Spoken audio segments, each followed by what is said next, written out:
Hi hello friends, good morning. இது வந்து Saturday எடுத்த விலாங்க. சாட்டர்டே மார்னிங் கொஞ்சம் எந்திரிச்சு வரும்போது லேட்டாக தான் எந்திரிச்சு வந்தேன். எனக்கு இன்றைக்கி லீவு, தம்பிக்கு வந்து இன்றைக்கி ஸ்கூல் இருந்தது. அவனுக்கு பிரேக்ஃபாஸ்ட் மட்டும் கொடுத்தா போதும், அதனால் லேட்டாக தான் எந்திரிச்சு வந்தேன். ஏன் அப்படின்னா எனக்கு பயங்கர கோல்டுனால த்ரோட் பெயின், பயங்கர காஃப் அந்த மாதிரி இருந்தது. அதனால் லேட்டாக எந்திரிச்சு வந்தேன். அதுக்குள்ளே தம்பி ரெடியாகவே இருந்தான். மாவு நல்லாவே பொங்கி இருந்தது, நேற்று அரைச்ச மாவு. ஸோ அதை மட்டும் லைட்டாக தோசை மாதிரி ஊற்றி அவனுக்கு கையில் கொடுத்து அனுப்பிட்டாங்க. அதுக்கு சைட் டிஷ் வந்து அவனுக்கு ப்ரௌன் சுகர் வச்சு கொடுத்தேன், அவன் சாப்பிட்டுப்பாங்க. அதனால் கொடுத்து அனுப்பியாச்சு. அதுக்கப்புறம் கிச்சனை வந்து பார்த்தா இப்படி தான் இருந்தது.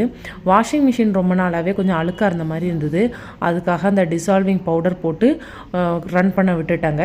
மார்னிங் பிரேக்ஃபாஸ்ட்டு எங்களுக்கு வந்து சேமியா உப்புமா கிண்டி சாப்பிட்டுட்டு சைட்லேயே வந்து சேமியா உப்புமா கிண்டிக்கிட்டே சைடில் வந்து மதிய லஞ்சும் ரெடி பண்ண ஸ்டார்ட் பண்ணிட்டேன். இன்றைக்கி சனிக்கிழமை இல்லையா, புரட்டாசி ஃபஸ்ட்டு வாரம் அப்படிங்கிறதுனால சைட் பை சைடு சாதம், சாம்பார், அதுக்கப்புறம் பொரியல் ஏதாவது பண்ணிக்கலாம் அப்படின்னு சொல்லிட்டு சாம்பாருக்கும் ரைஸும் மட்டும் வச்சிட்டேங்க. லாஸ்ட்டு ஃபைனலாக எல்லா வேலையும் முடிச்சுட்டு பொரியலும் வச்சு விட்டுறலாம் அப்படின்னு சொல்லிட்டு முட்டைகோஸ் பொரியல் தான் ரெடி பண்ணியிருந்தேன். முட்டைகோஸ், கேரட்டு, பீன்ஸ் எல்லாம் போட்டு பொரியல் பண்ணியிருந்தேன். கொஞ்சமாக எல்லாம் ரெடி பண்ணி வச்சு லஞ்ச் சாப்பிட்டோங்க. ஓகே.